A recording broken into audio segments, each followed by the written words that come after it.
Hey, what's going on, everyone? I apologize for starting 25 minutes, 27 minutes after I was scheduled to start. I was back here in my backstage, and as I was moving around, I saw myself freezing, and that is a sign from my computer saying that you need to reboot me.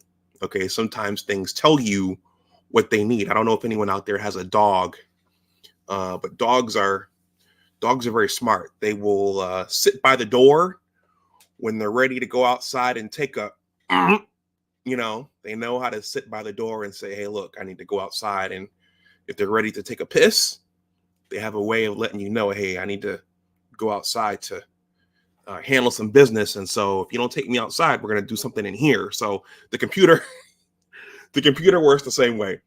So I rebooted it, and here we are, and it looks like I have a nice, clear signal. Ty Church says, agreed. It sounds like you're a dog owner. I am not one right now, but I keep the company of dog owners, so I know how that goes. As a matter of fact, I have a solid appreciation for how that goes. Okay, thank you for being here. I was thinking about pushing this back to last night, but I go into the office on Wednesdays, and I have a something medical on Thursday. So I think I'm gonna just rest up tomorrow when I get home from work, and I'll just get ready for that. I'll tell you guys what it is. I might play a sample from my science channel before the stream is up. But you guys see I'm wearing a Black Panther t-shirt. Black Panther before the MCU ruined it. Andre hangs out over there with Artisan. We all hang out over there with Artisan. Before they ruined the Black Panther and before Chadwick Boseman died. Well, Chadwick Boseman was the Black Panther, and Chadwick Boseman died of colorectal cancer. Okay, so this last Saturday, this most recent Saturday, I did a stream over on my STEM channel. For those of you who don't know, I am a scientist, and I do have a science and technology YouTube channel. The sweet spot for that in terms of streaming has turned out to be Saturday morning. The channel is called Big Discussions 76 Science and Technology. So my last stream involved colonoscopies and colorectal cancer for Black men, because Black men and Black women, I'll mention both of our genders. I think we have the highest incidence of colorectal cancer in the United States. So that's something to be aware of. And I'm going to get scoped for the first time on Thursday, and I'm not looking forward to it. All right. But tonight here, let's see. Andre says, let me acknowledge everybody. Ty Church, never seen you before. Thank you for stopping through. Michael Ross. Okay. So for the dog lovers out there, this is Michael Ross saying this, not me. He says, I hate dogs. Michael Ross, why do you hate dogs? Dogs are actually a lot of fun. You have to take them out and walk them and feed them and rub on them and play with them. But they are a lot of fun. Why would you hate dogs? Andre says, salute Dr. Dunbar. JJ Mars says, good evening, gentlemen.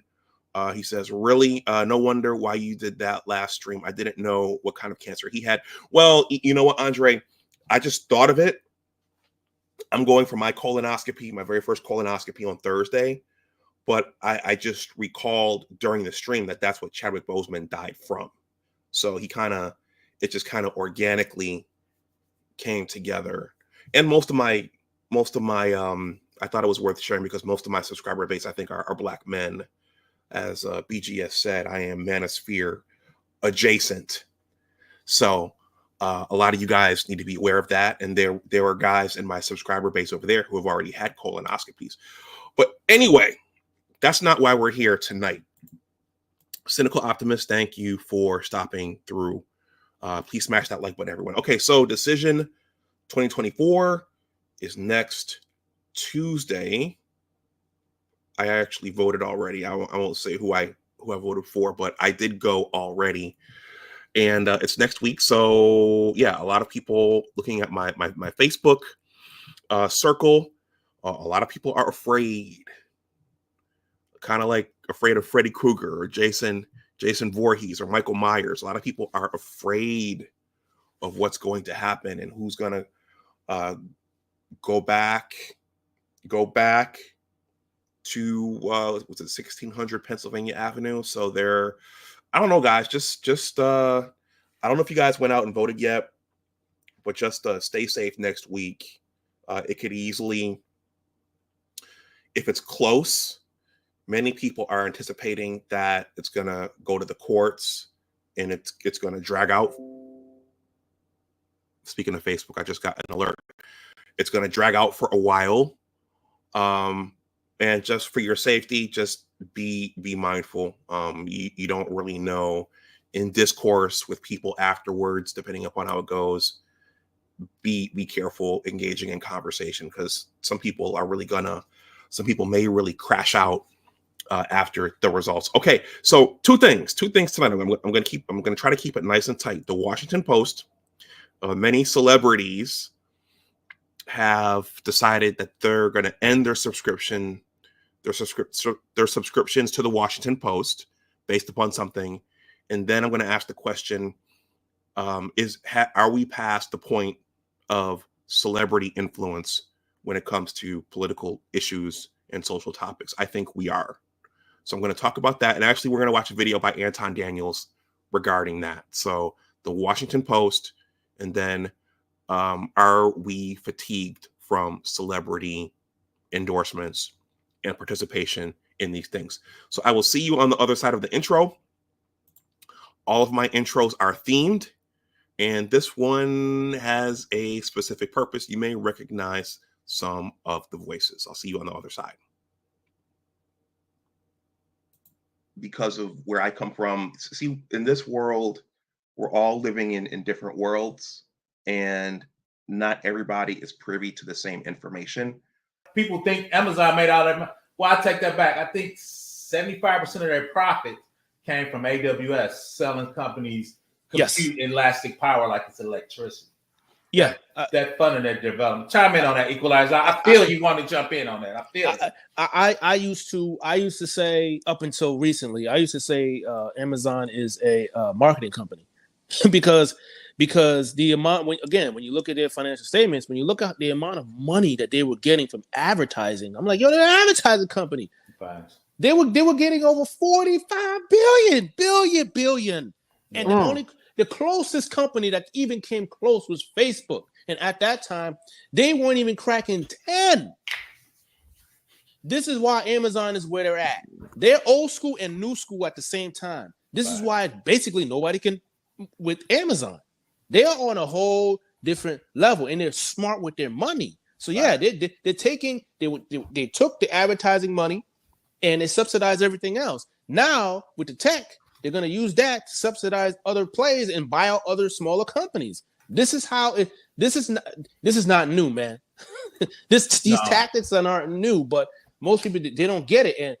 But again, Amazon, they're on a whole different planet, man, because unlike Microsoft and all the other guys, they're not giving out dividends for a reason, because they want to control, period. Like, because of where I come from, see, in this world, we're all living in different worlds, and not everybody is privy to the same information. Yes, Professor Black Ops, that was your voice, and that was you cracking your knuckles. Too, when I made that intro up, I noticed he cracked his knuckles during that little exchange there. But what you just heard, everybody, once again, I have a science and technology YouTube channel. It's called Big Discussions 76, Science and Technology. Big Discussions, big words. That's my brand. That's the logo for the channel. And I was talking about colon cancer and colorectal cancer and Chadwick Boseman and my colonoscopy before I played the intro. Saturday's live stream is actually below if you want to go take a listen for yourself. Please consider giving that a sub. Please consider subscribing to that channel over there if you feel so inclined. And if you feel so inclined, and if you like science and technology and those topics. So in that particular discussion, we're going to work our way around to Amazon and Jeff Bezos. So in that particular part of the discussion, that live stream was from 2 weeks ago, and the topic was Amazon and Google are moving towards nuclear power. So all these technologies that we're using, this computer, all of the AI, all of the generative AI, all of the machine learning, all the gadgets that Google and Amazon and now Microsoft that they're running, they're going nuclear. I'll just say that. You guys can watch the stream. And after I got done going over this article that Salchi, that was in the intro, that was Professor Black Ops and Salchi talking, I threw the link out and they came up, and I asked Professor Black Ops what AWS is. And he replied, well, it's Amazon Web Service. And then Salchi's from the financial sector. So they started talking about Amazon, nuclear power. Salchi went on this rant about, the financial aspects of Amazon. But what's the significance of Amazon? Amazon, we know them for books. We know them for being for e-commerce. Professor Black Ops was schooling me on what Amazon Web Service, Amazon Web Service. He was schooling me on what that was. And so then Salchi started going on this rant, this spirited rant about how much money Jeff Bezos has. Okay, how much and how strong and how Amazon and all the companies Jeff Bezos has, he can pretty much do whatever he wants. Okay, he doesn't pay out a dividend. He doesn't. He took a very strong position on workers who don't want to come back to the office, and he's been pretty brutal, I think, on workers who work in his plants, in his shipping plants. So that was a whole discussion about Amazon. But do you guys know the connection between Jeff Bezos and the Washington Post? Does anybody know that? Michael Ross, thank you for the $5 super sticker. Thank you. Does anybody know the connection between Jeff Bezos, Amazon, and the Washington Post?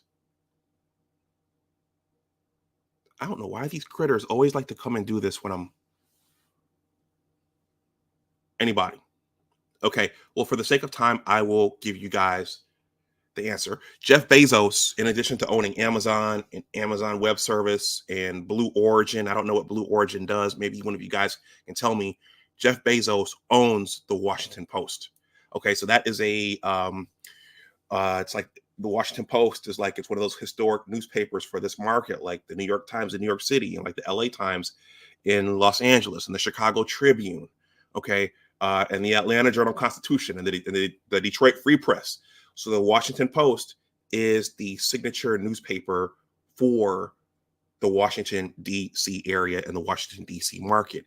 Now, I used to have a Professor Black Ops. I'm a STEM guy. I should know this. He says Blue Origin is his space company.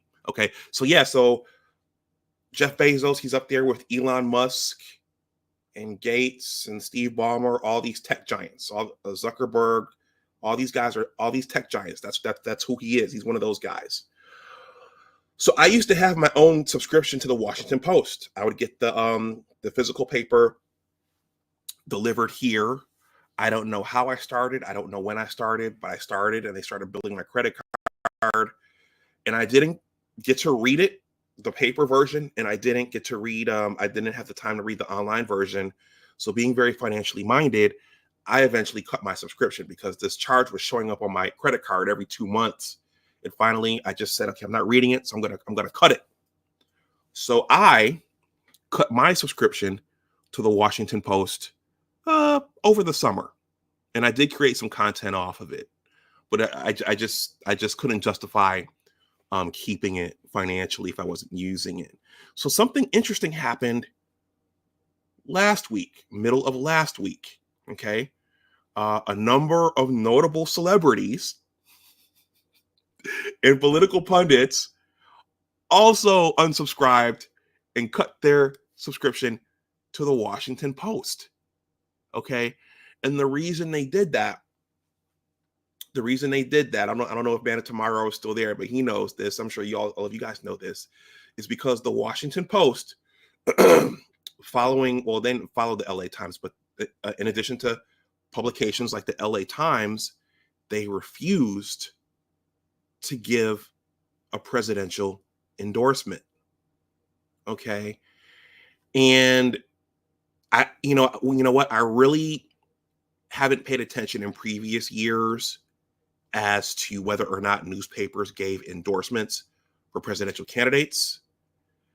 But the fact that the LA Times and now the Washington Post, the fact that they're not giving endorsements for the presidential candidates, that caused a lot of shockwaves, and it caused a lot of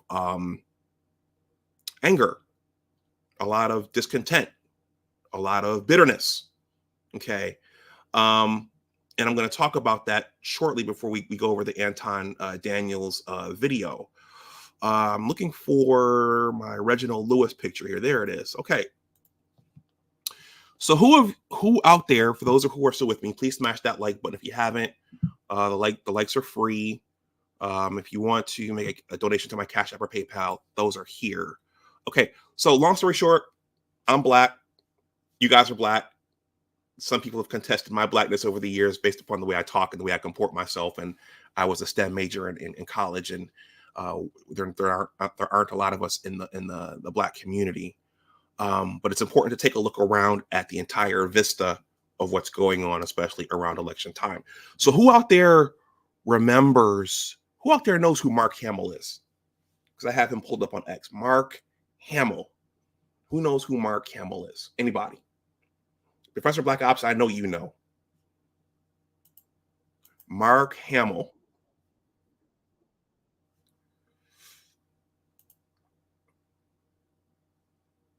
Mark Hamill, anybody?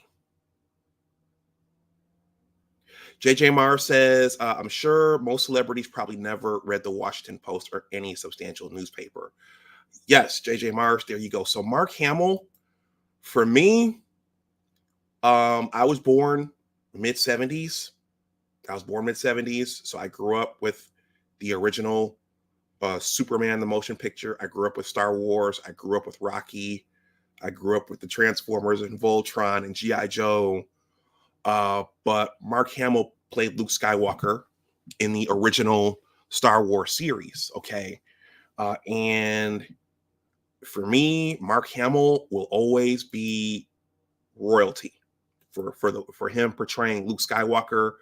We had the toys. I had an X-Wing fighter.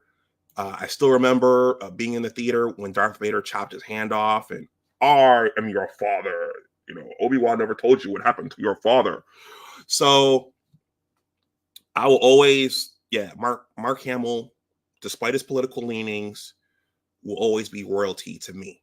Okay, so Mark Hamill, but he's a far left progressive, and he goes in on X like a lot of other Hollywood types who are also far left Democratic progressives.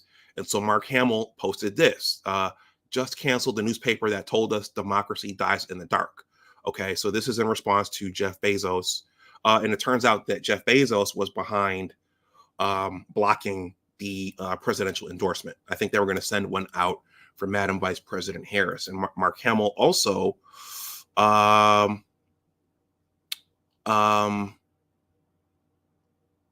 okay, that's the Washington Post. He also, so Jillian Hurley, I don't know who Jillian Hurley is, but he also, somewhere here, fella historian, I'm looking for his LA Times. There's the angry lady who got angry last time Trump got elected. Okay, if he gets elected, you will see a lot of her again. Okay, so he's got a lot of tweets here, so we're not gonna belabor that. But how about so that's Mark Hamill. How about does anybody know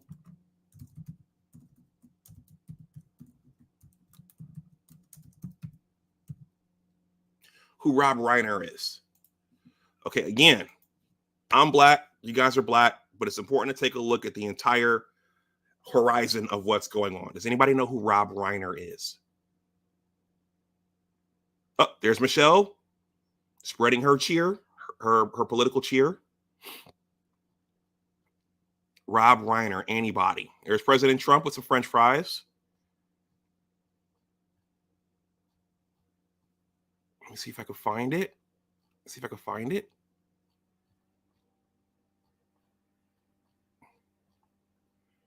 I had this a moment ago. Oh, we're all the way back in September. I'm sorry, everybody. Rob Reiner. Does anybody know who Rob Reiner is?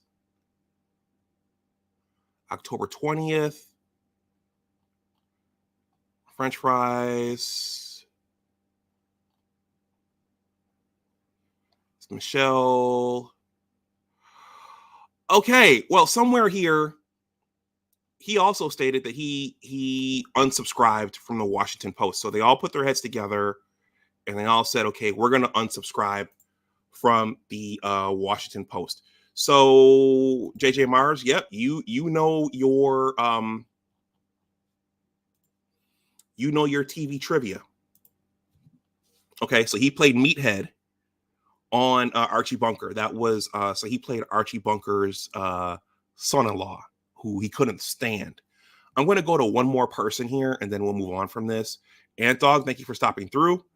He says, good job, Bezos and team. The Post wasn't making that much money anyway, but they are losing $10 million in recurring revenue, $10 million in recurring revenue. Let's take a look at, I'm not going to make you guys scroll through with me that time, but there's another gentleman who I saw on CNN. Let's see. Boykin. Keith Boykin. Okay. You guys keep letting me know what you think there. I'm watching the clock. I don't want to.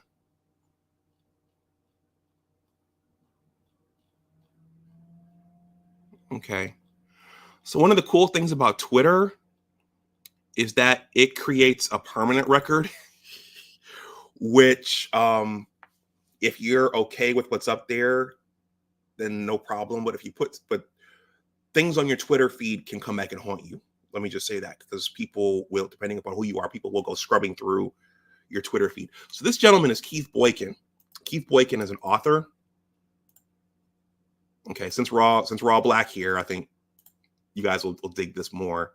So Keith Boykin is an actor, or an author. He's not an actor, he's an author. But I recently saw him on CNN going head to head with Byron Donalds, okay, over something. And so I don't follow Keith Boykin, but things just pop up on your Twitter line. And he wrote this: I have subscribed to the Washington Post since 1993, but I just canceled my subscription today because of the paper's abdication of duty to endorse a candidate in the most consequential election of my lifetime. Good riddance. Okay, so that begs the question. Okay, and there are many more like that on Twitter. There are many more. They all showed the same screenshot. We're sorry to see you go. Blah blah blah blah blah. But when folks put that screenshot there, they all give their little 2 cents. Like, I've left the Washington Post for abdicating their duty, and then they fold their arms and say, I'm done. You know. But it begs the question: was that the Washington Post's job in the first place? Was it the LA Times? Was it their job in the first place to endorse a candidate? Is that what we're looking to the Washington Post for? Is that what we're looking to the LA Times for? Is that what we're looking to the New York Times for? Are we looking to them to suggest to us which candidate to vote for? Okay.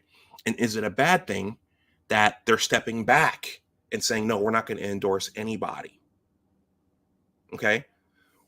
Let me know what you guys think. Is it Anton? You let me know. I see what you think there. Thank you for sharing your opinion. But is it the Washington Post's job, in the New York Times, in the LA Times, in the New York Times, in the Chicago Tribune, in the Detroit Free Press, is it their job to say, hey, everybody, we're throwing out support behind this person, so you should vote for this person too? Is that their job? should newspapers be telling you what to think and who to vote for? I don't think they should. That's my opinion personally. Okay. So, and I was watching, for those of you who aren't familiar with Valuetainment, I watch Valuetainment. I like Valuetainment. That's Patrick Bet-David's channel. And one of the they had, okay, I'm gonna alienate somebody, but they had Dennis Prager on. Okay, he's a conservative guy. But one of the things that he said was, one of the things they said during that discussion was that the news they used to commentate. Okay, that means they used to sit on the sidelines basically and call the game. Okay, they didn't put themselves in the game. They didn't give biased commentary. Okay, they gave objective commentary about each side, and then they would let the audience decide what was going on. Okay, so I think, and you guys let me know what you think there in the chat, we're seeing a lot of revolutions right now. We're seeing a revolution in the Black community in terms of who's voting for whom. You know, the reproductive rights for females, that's a bit of a revolution, based upon some of the things Michelle Obama said when she stumped for Madam Vice President Harris. The Middle East, where we're seeing a bunch of things kind of come to a head right now. And I think that if we can go back to objective news coverage, I think that's a really good thing. And I think this is a good thing that Jeff Bezos and the Washington Post are doing, in addition to the LA Times. I think they should step out of influencing and go back to more objective reporting. Reynolds says, thank you for stopping through. He says, Bezos made his money undercutting bookstores by shipping books at a discount and not paying states sales tax until legislation passed to stop him. Took out Borders and nearly Barnes & Noble. That's right. Barnes & Noble survived. There is still one here that I go to and hang out at sometimes. But thank you for bringing it back to Bezos, Reynolds, because I think this goes back to what Salchi was talking about. Does Jeff Bezos care that Keith Boykin and Rob Reiner and Mark Hamill and the countless other people who have, or even me, but I didn't unsubscribe for this reason? Does Jeff Bezos even care? I think he doesn't. He's so flushed with cash. His operations are so liquid. I don't think he cares. Yeah. And I think right now that's a good thing. That's a good thing. And I don't think celebrities should be influencing these things. Okay. And I'm going to get to that when we go over the Anton Daniels video shortly. But this, there's an op-ed piece by Professor Black Ops said the same thing. He doesn't care. And that's a good thing. So Keith Boykin, Rob Reiner, Mark Hamill, who cares that you unsubscribed? Okay, so this op-ed, Akuteki's under the building. He says the people who unsubscribed aren't even a rounding error to Bezos. So, this op-ed is out there. I'm going to read one or two paragraphs. I'm not going to read the whole thing. This is below in the description box. Jeff Bezos gave a position, a response, a rebuttal to Keith Boykin and Rob Reiner and Mark Hamill. It said the hard truth, this is entitled, this is opinion, the hard truth, Americans don't trust the news media. I think that's the other part.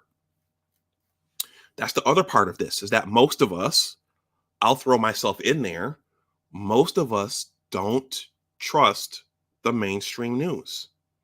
Okay? And this isn't the first time this has come up. During the first Trump presidency, I can think back to a knockdown, drag out with my family. Okay? It was me, my mother, and my brother. And my mother regularly watches MSDNC. That's a nickname for MSNBC, but she watches MSNBC every night. So she's watching Rachel Maddow, probably watching Joy Ann Reid in the morning. Morning Joe, Mika Brzezinski. So she's watching that. She watches that.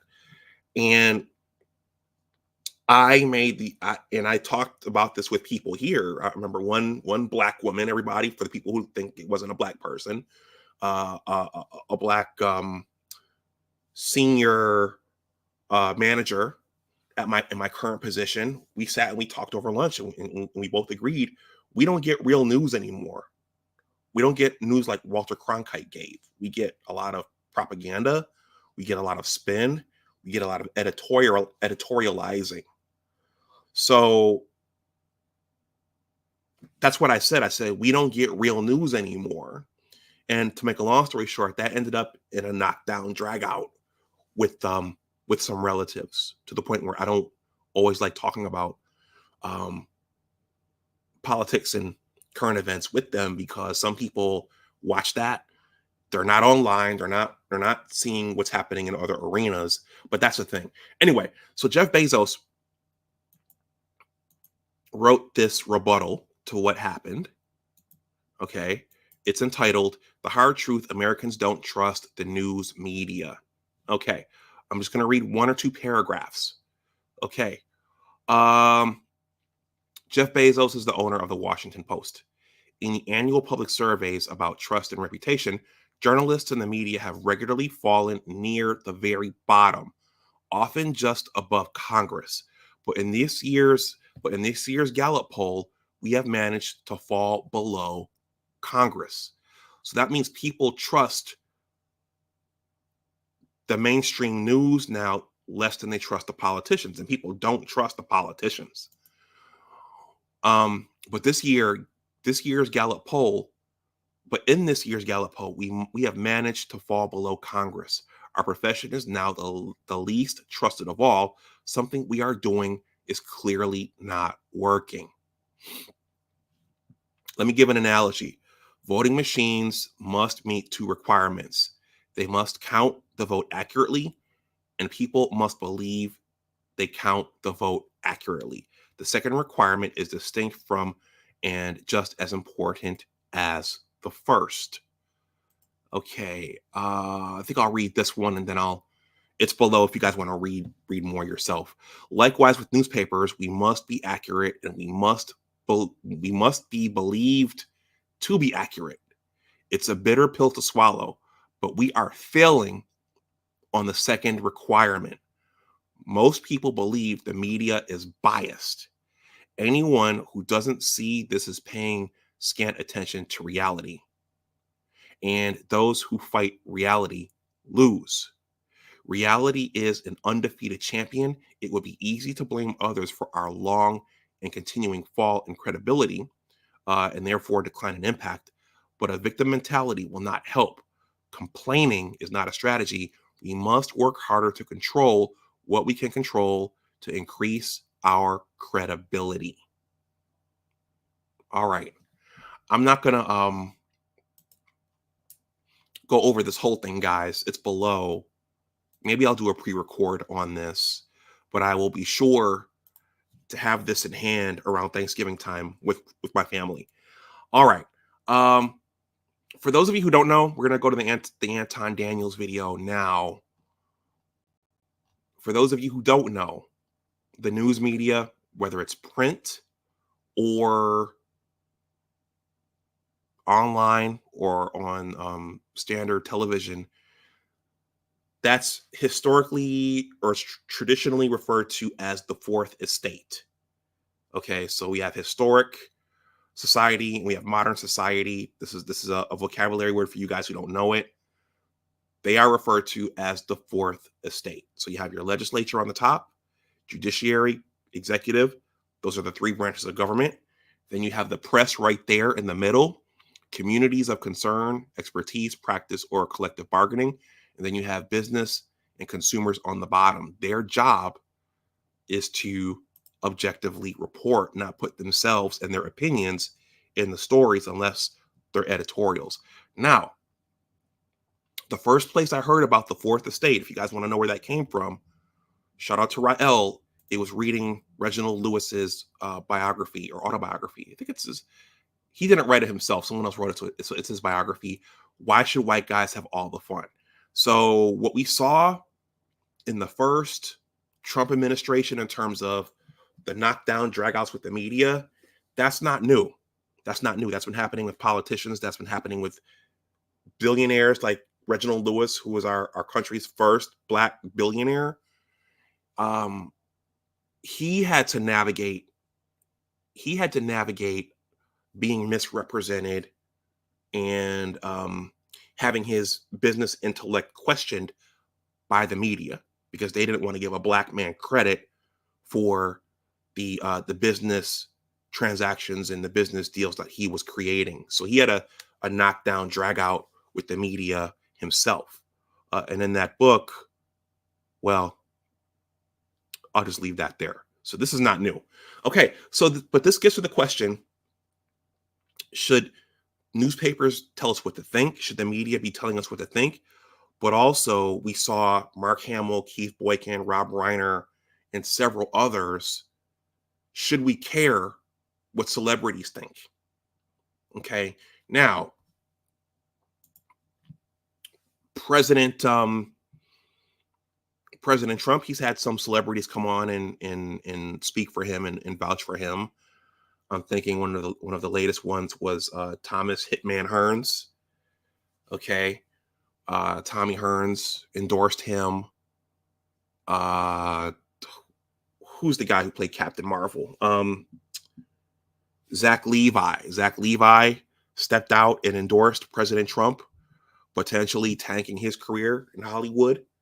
But by far, we've seen many more celebrities on the Democratic side trying to prop up and champion Madam Vice President Harris. The most recent attempt was right there in Houston with the non-Beyonce concert. Okay, so we've seen lots of celebrities over there. We saw a lot of celebrities at the Oprah event that she had for Madam Vice President Harris. Who all was there? Bryan Cranston was there. Meryl Streep was there via Zoom. Tracy Ellis Ross was there via Zoom. There were a lot of Hollywood elites and celebrities there at that Oprah event endorsing Madam Vice President Harris. On Twitter, Uncle Luke jumped into the fray. Uncle Luke jumped in.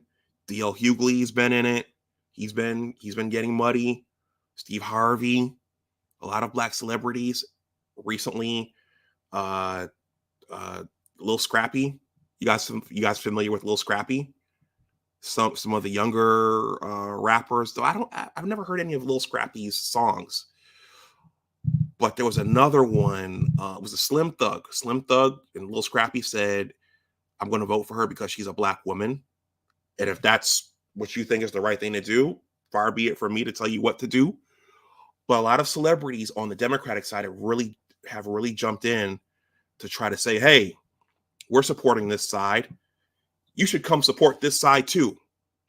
Okay, but is that the right thing to do? Now, just recently, there was another Hollywood ad that came up with Robert Downey Jr. Just like I love Mark Hamill, I love Robert Downey Jr. I love Robert Downey Jr.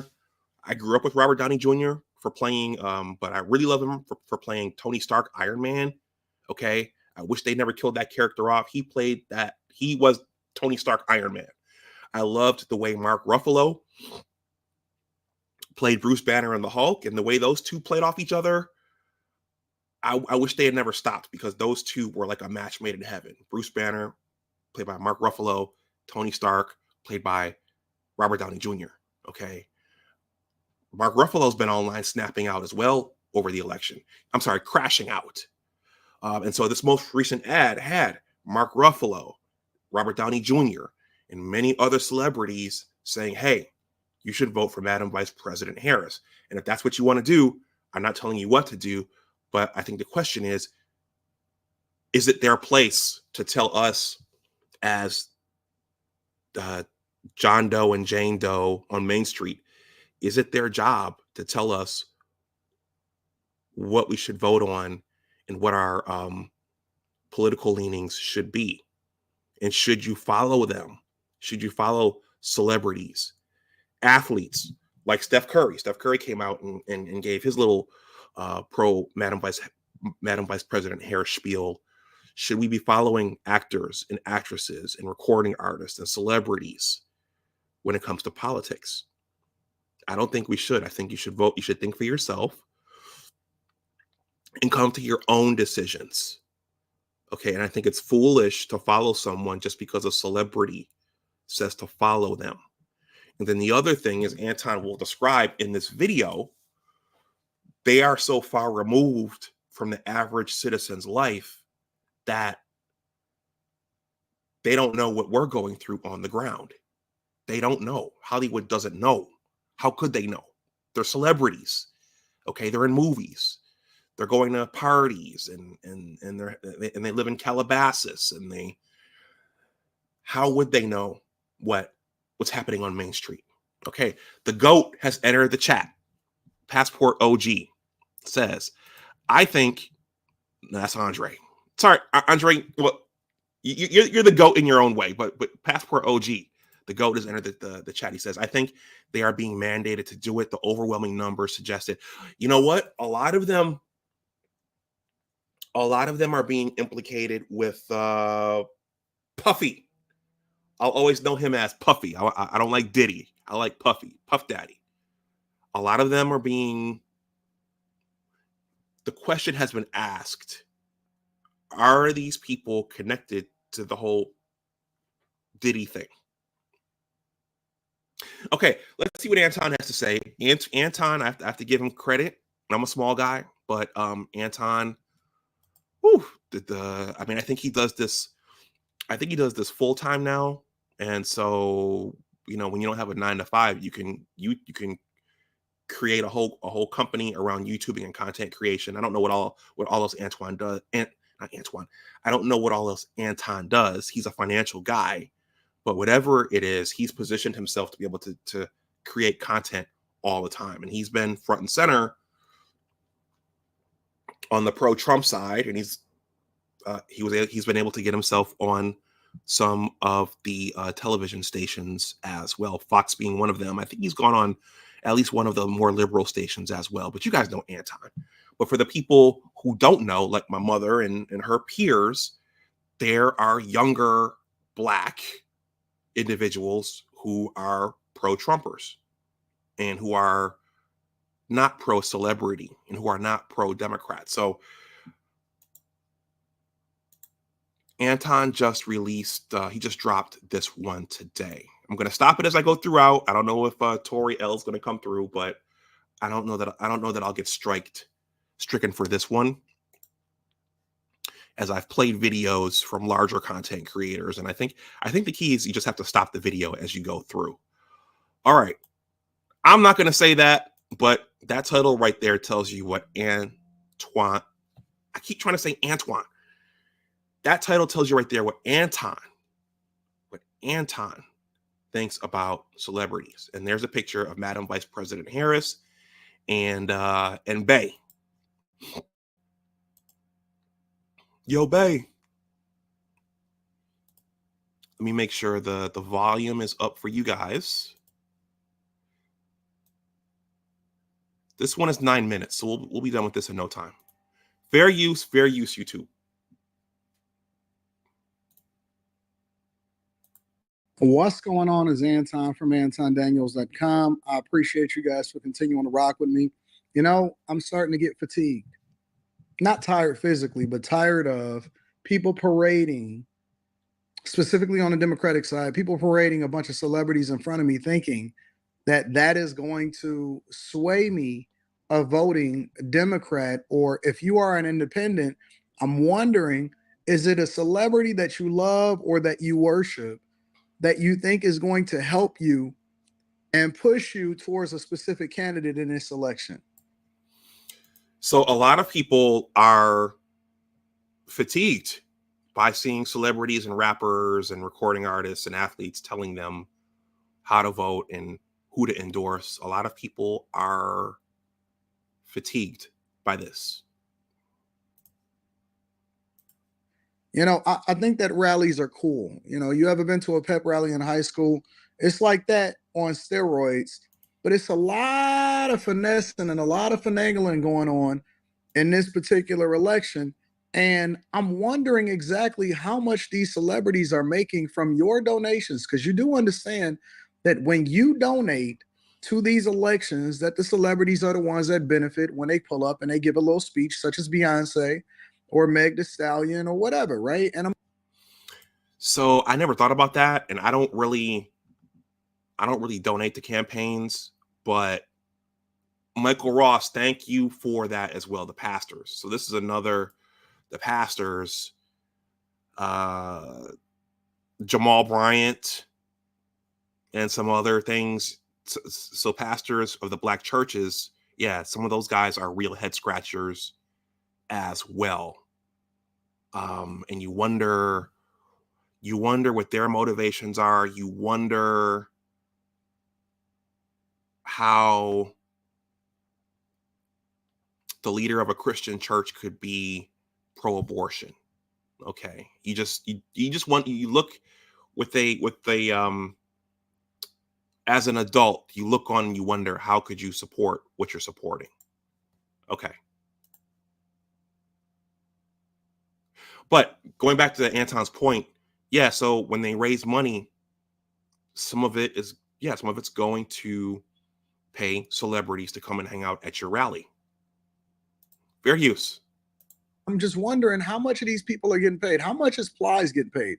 How much of these celebrities are really influencing what's happening in the election? And are we still that ignorant to where we need a celebrity to be able to tell us how we should vote? That's being paid. Anyways, I decided to pull up on Fox Business in order to get my thoughts, and this is what happened. So once again, he's started making the rounds on some of the mainstream outlets. They want to hear what he has to say. He's a black man, and he's not a Democrat. He's not a liberal. He's not a progressive. Okay, fair use. I've heard so much about Trump being angry and he's a fascist and a dictator, but problem is when I listen to him, I don't hear any of that. That was a black voter in Michigan speaking to MSNBC. Did you guys? Yeah, now that's the other thing. The Hitler. See, I'm not even sure I have to say that. The Adolf thing has been flying around. They've been throwing that at number 45 a lot recently. I mean, do you guys think he's Adolf? I mean, what did you guys think about that? I know that. Yeah. Anyway, let's keep going. Saying he did not think Trump's Madison Square Garden rally was fascist, as MSNBC has been reporting all along. Joining us now, an entrepreneur with years of corporate experience. He's also a community advocate from Detroit. He is the one and only Anton Daniels. Anton, what did you think of this voters' reaction to MSNBC's coverage of Trump's rally at Madison Square Garden, New York City? That's the other thing, is that as a voter, you have to be able to think for yourself and not take what Joyanne Reed and Rachel Maddow and Whoopi Goldberg and Sonny Hostin and Joy Behar. You have to be able to think for yourself and not take what they say hook, line, and sinker. Fair use. I think that they're reaching for straws. I don't think that people really care. So first of all, we've always known that comedians have been kind of off script and they're kind of there to drum up the crowd. But when I talk to people that actually looked at it, some of the people that were actually on the ground and witnessing it, they didn't take it the way that MSNBC was trying to paint it. They actually enjoyed their experience. And more importantly, it resonated with them. And the fact that he even sold out Madison Square Garden in the first place was absolutely phenomenal. I thought it was interesting that they were comparing that rally at Madison Square Garden to one of Adolf's rallies. So they're really trying to link those together.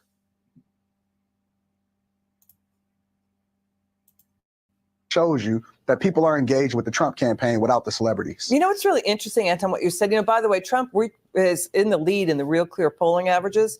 Harris's favorability has dropped over the last month. More disapprove of her than approve.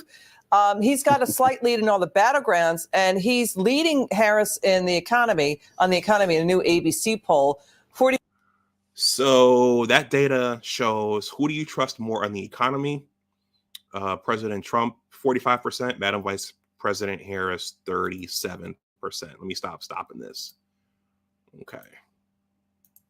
But I have to stop it every now and then so I don't get a copyright strike. 45% trust Trump more than Harris. But, you talk to a lot of people out there, Anton. You talk to a lot of folks. What are they feeling? Because, Anton, let me back it up. We've got new reports coming out this week on the economy, GDP, jobs, and inflation. $38 trillion in U.S. debt. 1 out of 4 to 1 out of 7 jobs are created by the government. That stands out to me because, for those of you who don't know, I try not to talk a lot about it. I am a Fed myself, but I think something is up when most of the jobs being created are being created by the government. Something is not right there. I think you want private sector jobs, and you want some sort of manufacturing. You want some sort of technical job. I mean, what are the people who aren't highly educated, what are they going to do? For the people who aren't highly educated, who aren't in white collar careers, what are our fellow countrymen and women going to do if they don't have non-government jobs? Government overspending is boosting GDP growth. We're seeing the economy create just 115,000 new jobs in October, Anton. Less than half of what it did in September. We're losing manufacturing jobs, Anton. We're in a manufacturing recession under Biden and Harris. They only created like 137,000 manufacturing jobs, Anton. That's a blue-collar bust. So we're in a manufacturing recession. We're losing blue-collar jobs. If you try to tell that to somebody, a lot of people just kind of shrug their shoulders and say, well, who cares if we're losing manufacturing jobs? Okay. That is significant because you're looking at your middle class going away, and not everybody has gone to college to work a white collar career. Okay. And for some communities, there's no tax base. There's little tax base. So the fact that we're not growing manufacturing. Okay. Again, a lot of people will look at that and they'll shrug their shoulders and they'll say, well, who cares? What does that matter? It matters. It matters.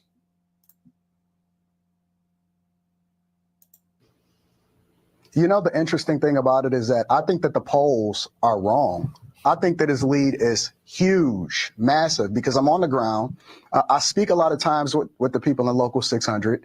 And the people in Local 600 are saying, and Local 600 is a steel base in Dearborn, Michigan. And I speak with the people over in Gary, Indiana, and Pennsylvania, and they're saying that they're getting laid off. If you look at what's happening at Jefferson and Stellantis and all of the manufacturing jobs, including over in tech, it's not even jobs that's being added that's valued by the people that need to support their families and their wives and their children and pay their student loans. But people are suffering. And what I see on the ground is people are widely swinging towards Trump because they don't see any change from what's happening over the last 3.5 years. Okay. So a lot of people are struggling. A lot of people financially don't know what they're going to do. And I think something else he said was interesting was the poll numbers that are being put out in front of us, are they accurate? Or are they political spin and propaganda? Who's telling us the truth right now? Well, we're going to find out something next Tuesday. So as I've described here, where you get your polling data from, that matters. Okay. And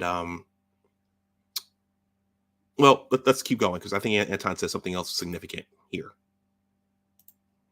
So, Anton, having a beer with Gretchen Whitmer, going to her barbershop, Bruce Springsteen, Obama, Beyonce, George Clooney. Can George Clooney talk to voters out there about inflation? What's your reaction to doing the celebrity railroad track? So here he's going to give his commentary on celebrities, much of which I agree with. It's the same one that Hillary Clinton did. Does that play with voters, Anton? Final word. Absolutely not. It's actually insulting because instead of talking about the economy, instead of talking about how they can shore up jobs, instead of talking about whether or not they can pay their bills or, the rent moratorium is up, so more people are actually losing their homes, they're giving them games. And people are insulted because as Beyonce and Meg Thee Stallion and Leonardo DiCaprio, who is so far removed from what people are really going through in real life, they're trying to understand how to pay their bills in real time. And that comes at a time when you can say that when people are actually going through great times, you can be distracted by games. But when people don't know whether or not they can pay their bills and if they're going to get foreclosed on, that becomes greater of an issue. And I think that people are starting to realize that it's all fun and games. Yeah. So there it is right there. Your celebrities, George Clooney, Leo DiCaprio, Beyonce, Mark Hamill, Robert Downey Jr., Mark Ruffalo, they're so far removed from Main Street. What do they care about whether or not you could feed your family? But these people are being paraded out to try to garner support. Okay. And they're shaming and they're guilting people into doing what they think they should do, but they don't have to go. Yeah, but they don't have to work a job. I mean, their job is to entertain us. Okay. And they're very good at entertaining us, but that doesn't mean that they should be telling people how to vote and belittling people and making fun of people and demonizing people for trying to do what's best for them and their family. It's painful stuff. Anton, you bring it. You brought it. Thank you so much. We appreciate you. The one and only Anton Daniels. Look, it's easy to get distracted by celebrities when everything is going well, but that's a luxury. That's not what people is going through on the ground. I mean, everybody that I talk to is worried. They're scared. I actually just looked at a video where Pepsi is laying off over in Chicago. And when people came in order to do their shift, in order to get to it, they just told them, look, we got to walk you out. Security will pay you up until the end of the year. And these are people that's been there for 19, 20, 21 years. So how much, I'm about to finish up, how much are we hearing about that? Pepsi laying off, other companies laying off. How much are we hearing about that? How much of that is being put out there on the campaign trail when we're hearing about all these things? Okay. As I described, there are a lot of people scared. There are a lot of people scared of President Trump getting back in the White House. And there are a lot of people who are scared that they won't be able to provide for their families. They won't be able to buy food. They won't be able to get the necessities of life that they need. So there are a lot of scared people out there right now. But going back, I don't think celebrities should be telling people what. I don't think celebrities should be in this influencing people like this. All right. And the politicians themselves, they're not on Main Street either. They're on Capitol Hill. Okay. They're in their suits. Okay. They're eating steak. Okay. They're not your average everyday people. There are about 2 minutes left in this, 2 to 3 minutes. And over in Chicago, they're raising property taxes because they have a upcoming $1 billion budget deficit in 2025, in which over the last years, they've had budget deficits. This year alone, it's over $250 million. And when I see what's happening over in New York and people are suffering and the rent is going up, and they say over in Phoenix, it's one of the largest metropolitan areas where they have evictions going out. And I think that 16 out of every 100 people are getting evicted or something wild like that. People are suffering in real time. And so if you are voting against your own best interests based off of what some out of touch celebrity is telling you or showing you, or if you're offended by a comedian, whereas he sold out Madison Square Garden, and it's you sitting on a fence, and the one thing that you're paying attention to is what a comedian says in order to. So I heard that joke from the guy about Puerto Rico. I don't think I would have made that joke. I don't think it was the right joke to make. Yeah, I don't think that was the right joke to make. Let this finish up. Influence you, whether you should vote Trump or vote Kamala Harris, then you are already disturbed and you are already in a heap of trouble anyway. And so I would encourage you to do your research and pay attention to the issues that are affecting you most, whether it be morally, right? When it comes to them labeling reproductive rights as a huge issue. So you hear what Anton said there. Do your research. How much does your average American, your average citizen, do their own research versus just listening to what Joanne Reed and Rachel Maddow say? Do your own research. That's part of the problem right there or part of the challenge of many of our citizens is that folks don't read. They're not into economics. They're not into science. They're not into some of these foundational things that you need to understand to be able to sift through all the propaganda and spin that you're hit with. For what you should advocate for. I seen a guy last night tell me that women's reproductive rights is something that he was deeply concerned about. And I'm like, now they've been I don't know if you guys saw Michelle Obama's speech, but they are going hard on the reproductive rights right now. I'm being skeptical about saying what I felt about what Michelle Obama said. But I will share this. Well, you know what? I'll let Anton finish first, and I'll share something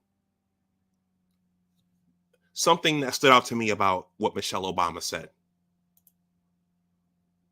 Like, wait a minute, you're not married, you don't have no daughter, you don't have anybody in your life that's a woman that you're concerned about. You're not even worried about getting a woman pregnant. And if she's going to eliminate the baby based off of using it as a form of contraception, and you're telling me that you're concerned about women's reproductive rights as to why you would vote for Kamala Harris and all, tell me the truth. And then he wound up telling me the truth. And he said, actually, I'm voting against Trump, not necessarily for Kamala Harris. And so there are a lot of folks voting against Trump, not necessarily for Harris, but they're voting against Trump. Salchi has entered the building. Salchi, thank you for stopping through. I did play another intro this stream based upon you and Professor Black Ops. So this is almost done. I could probably wrap this up now. So I would encourage you to go and look at what you've experienced in 2016 through 2020 versus 2021 up till now. And you tell me what a woman that allegedly has over a 92% turnover rate inside of her administration since she's been in the White House. You tell me she don't even want Biden on the campaign trail with her. And he said that she was difficult to work with. Have you guys heard that as well? I've heard that she's had a huge attrition in terms of her staff, and she's brutal to work for. So all the smiling and the giggling and the cackling, that's what she presents. But I've heard that she's very difficult to work for. That's what I've heard. But it's what I've heard. That's not necessarily true. You tell me a woman that you think makes sense, and she won't even sit down with Joe Rogan at the same amount of time that Trump was, and that's coming up. Well, we'll talk about it. We'll talk about it later. But all I'm saying is the things that should be meaningful to you should be the thing that's going to affect you the most in your family, not whether or not you're going to be emotionally controlled by some celebrity that's telling you what you should or shouldn't do, and they getting paid to do so, and we don't even know what other back end benefit that they getting as a result of it. Okay, I think I'll stop there. I'm just over an hour.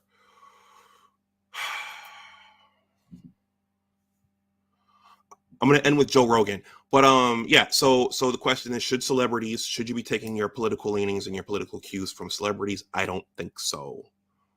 I think you should research the issues yourself.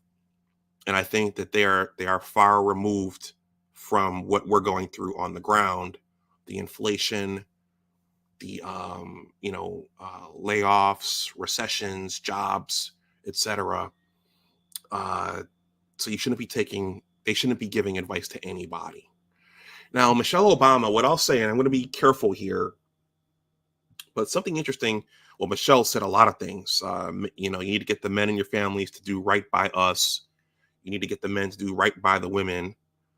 But something else stood out to me, which was that women are more than baby producers and baby incubators. Okay. She said something to that effect. And that stood out to me because another young woman tweeted that a couple of years ago. Several women tweeted that several years ago. Women are not here to be baby incubators. Okay. And I think, well, that type of mentality, I think it has impact on some of the things that we're seeing unfold around us. And I'll just leave that there. Is that a good thing? Is there something wrong with being a baby incubator? Okay. Is that a bad thing? Okay. That's arguably the most important job in society, is being a baby incubator. But today, it's not seen as being important or not being good enough. And is that a good thing for influential people to be saying that? Okay.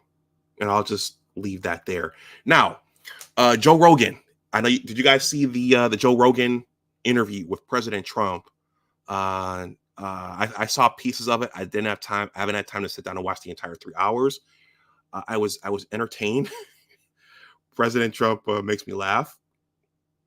I know he makes a lot of people concerned, but listening to him talk and move his hands and take his digs at people, I think it's hilarious a lot of the time. The question has come up. Madam Vice President Harris went on Shannon Sharp's show. Did you guys watch that? Club Shay Shay. Did you guys watch her interview on Club Shay Shay?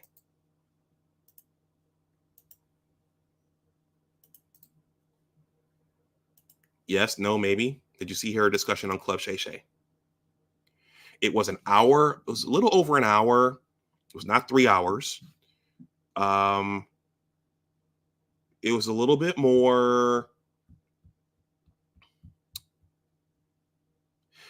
It looked like Shannon was taking care of her, if you know what I mean. He wasn't there to kind of find out new information that none of us had ever heard before. It didn't seem like a frank, unscripted conversation.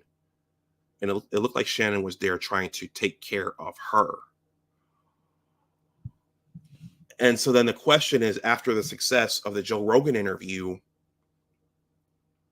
would Madam Vice President Harris go and talk to Joe Rogan for a 3-hour interview? And right now, it doesn't seem like they want to do that. They did toss Joe Rogan some their terms.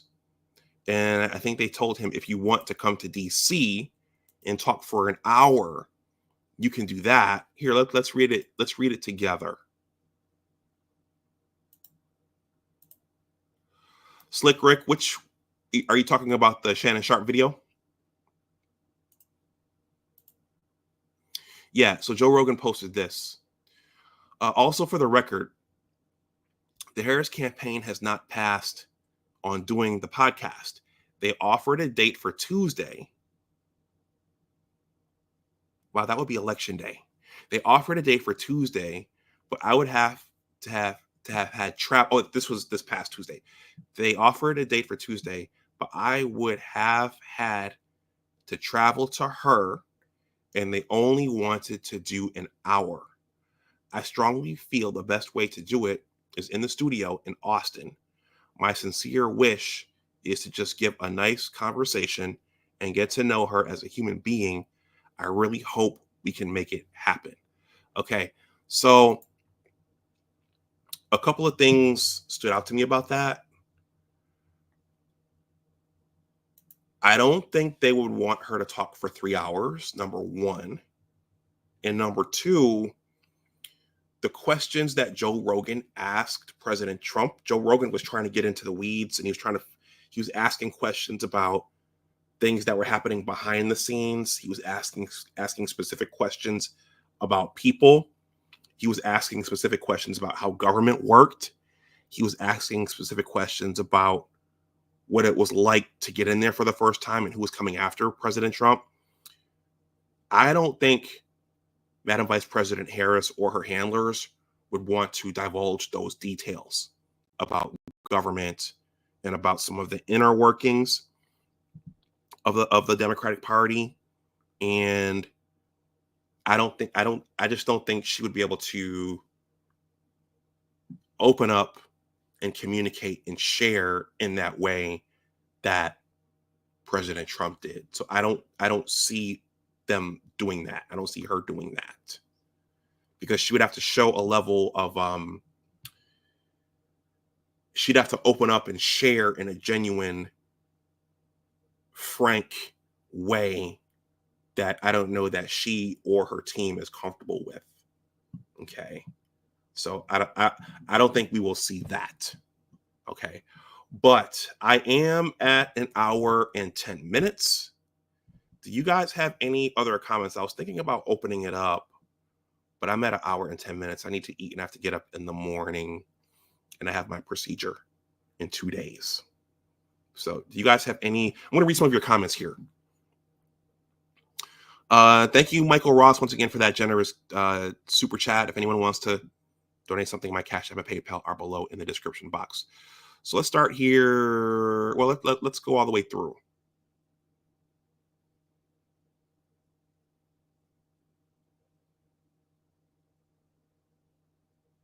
Yeah, that Michelle Obama speech, she was on the warpath.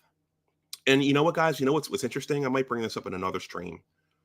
What's interesting about what's happening now, I don't know if you guys watched when Nina Turner was on CNN with Abby Phillip and the blonde lady. I saw her on X over the last couple of weeks, but I can't think of her name. But the blonde lady said something interesting. She said, you know, we're in large part here arguing and advocating for reproductive rights, but we're having to appeal to men.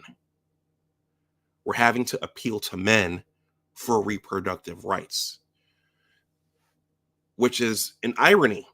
It's an irony, because it begs the question, number one, how much do men care about reproductive rights? But also in the home stretch of this election, you've seen a real blitzkrieg. That it's a German word, since we're talking about Germany and Adolf. You're seeing a real blitzkrieg, a real offensive to try to reel in men for the Democratic side. So that I think there's an irony there. Akuteki says some of those celebrities' endorsements come with a price tag.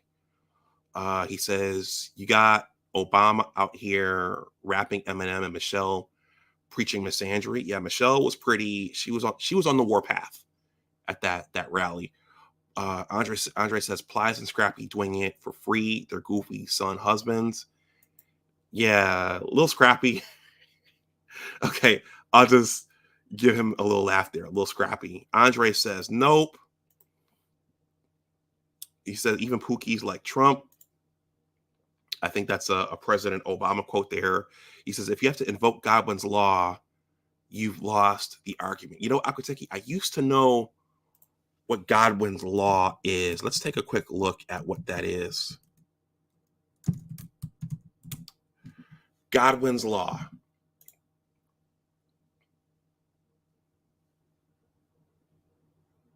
Okay, let's all learn something. Godwin's law.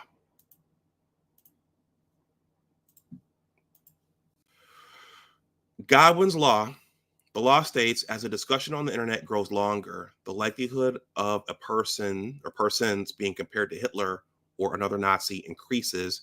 That means that as more people talk on the internet for a longer time, it becomes more and more likely that someone will talk about Hitler or the Nazis, like Godwin. I guess Godwin was an actual person. Okay. Michael Ross says Trump sometimes is a babbling idiot. He also needs to stop pandering so hard to his white supremacist base. I think that's what WS stands for. Sometimes he does get off the beaten path, but it's funny watching him talk with his hands, and you know the way he just swerves and jumps from point to point, and the way he talks with his hands. It's hilarious. I liked Cat Williams before he exposed himself as a lefty shill. Oh, did he? I didn't know he did that. Andre says the fact it's so close is sad. Well, Andre, that's one of the questions.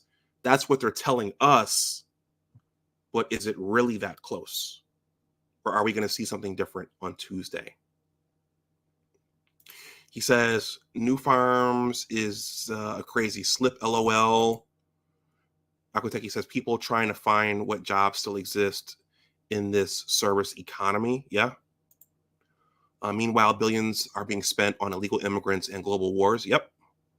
Slick Rick says, actually, government jobs have the largest amount. Actually, government jobs have the largest amount of jobs that require college degrees. That's right. They're all white collar jobs. Government jobs are white collar jobs. So it makes sense that people in those professions wouldn't care much about people in the blue collar professions or what those people are going through. But we're all in this country. We're all interconnected. Andre says, talk about inflation after putting out a new good movie, LOL. Slick Rick says, if you lived in a messed up union-controlled blue state, your economic opportunities may be limited. Good comments, guys. Celebrities are paraded out on both sides. Dr. Phil, oh, he's taking a beating. Okay, yeah, Dr. Phil's, he's been taken out to the woodshed about his DEI comment. But I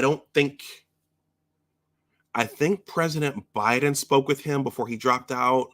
But I don't think Madam Vice President Harris has gone to talk with Dr. Phil on his platform like President Trump and Robert F. Kennedy Jr. have. I think President Biden went, though.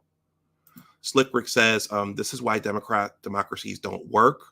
Most of the population are uninformed, misinformed, ignorant, and or clueless. Not a lot of disagreement there. Akuteki says, first, I've heard of Pepsi layoffs. Yep, Anton mentioning that was my first time hearing about it as well. He says, no matter how old you get, you still have to do your homework. That's right. Salty came through. He said, good evening. Akuteki says, yes, Harris's turnover ratio is no secret. That's referring to her staff. That's a salute to Salchi. Salute to the Equalizer. Salchi says, from celebrities and sports stars, no. Akuteki says, at some point, biology cannot be ignored. This goes back to Michelle Obama's comment about baby incubators and birthers. Andre says, I've seen bits of it. That's the Joe Rogan interview. And then a few more.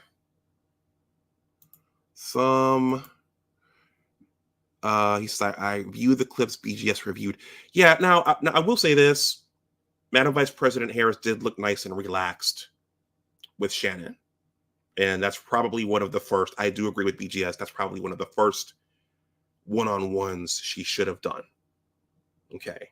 She did look nice and relaxed, and he wasn't attacking her. Akuteki says, I saw bits of Sharp's interview. Yeah, I think that got quote unquote ratioed. It's got more dislikes than likes at this point. Let's see. Andre says it was T-ball rather than softballs. Slick Rick says less than half. Slick Rick says, let me slow down and pronounce my words. Slick Rick says, I showed up for the comments. No way she can talk to Joe Rogan. I don't think so. Slick Rick says, listen to Shannon and Kamala talk for an hour would give me a headache. Both of those ninjas need a speech class. Slick Rick says, yes. Joe Rogan, Andre says, Joe Rogan talks about anything and everything. The GOAT says, it's interesting how there is zero focus on family formation or sustainable marriage. Just a focus on deleting those babies. When are the adults going to enter the room? Yeah, Aquateki, that stood out to me when I listened to Michelle on the Warpath. This stood out to me as well.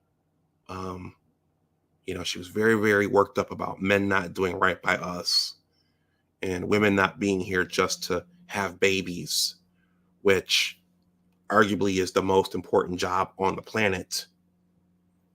But yeah, there's no talk of this. The Equalizer says facts about the last 3.83 years: lowered standard of living, increased initiated global conflicts, and 3. So let me do this in succession.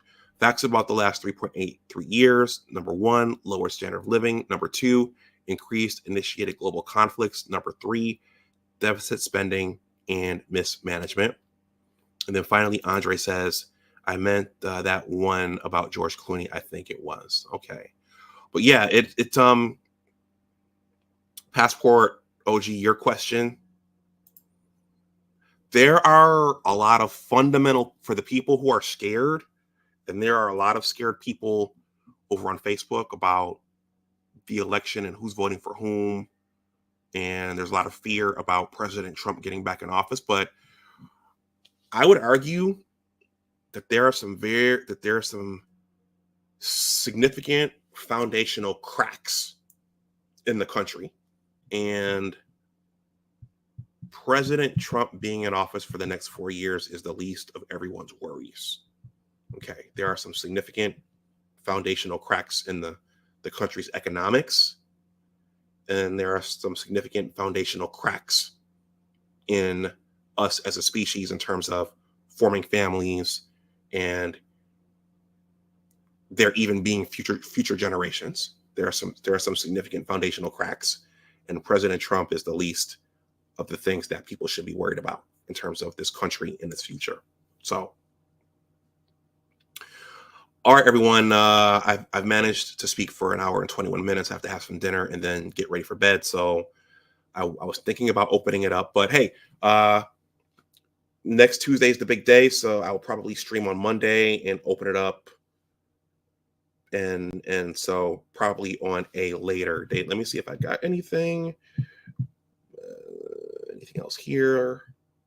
Aquateki, thank you. Aquateki, you're under no pressure to do that, but you always come through, and you often come through and throw something in the collection plate. So let me play one of your salutes here. Roger me, will call me, anything. Hello, hello, Earth. Okay, that is Jazz, voiced by Scatman Crothers. Jazz is Aquateki's avatar, for those who don't know. Salchi says, the American women's birth rates are below replacement rates. So what are they worried about? Yeah, that's a prickly pear right there. And we could spend hours talking about that. But they are definitely on the war path over that. And Michelle was on the war path at that last rally. Andre, thank you for this super sticker. Very much appreciate it. Appreciate the eyeballs and the support. And guys, yeah, let me wrap this up. So thank you guys for watching this. If you are watching on the playback, let me know what you think in the comments section below. Please like, share, and subscribe if you are new. And I'll talk to you guys again soon. So have a good night. As always, remember that your attitude determines your altitude. Always try to do your best. Take care, and I will talk to you the next time. And also, everyone, think for yourselves. Don't look to George Clooney or Robert Downey Jr. or Mark Hamill or Tracy Ellis Ross or Meryl Streep or Whoopi Goldberg or Joy Behar or Sonny Hostin. Don't look to them for leadership. And in terms of what you should be doing and not doing, try to find your own answers and think for yourselves. All right, everyone, have a good night. Bye-bye.